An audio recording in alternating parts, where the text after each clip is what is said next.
This video will show you how to get good in Grow a Garden in Roblox. So, in order to excel and grow a garden on Roblox, you'll need to combine smart planting, strategic upgrades, and savvy resource management.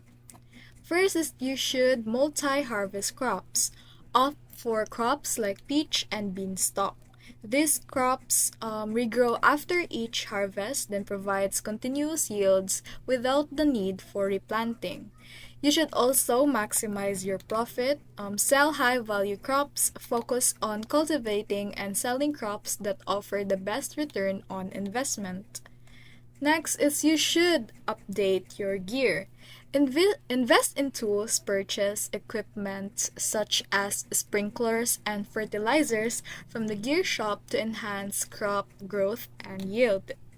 Also, acquire pets that can assist in tasks like harvesting or protecting your crops from the pests.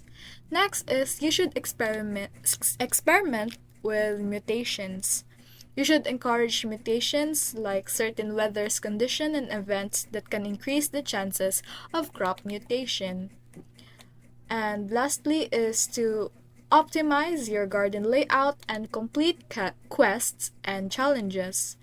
Engaging with the quest help you earn rewards such as seed packs, which can contain rare seeds like the peach.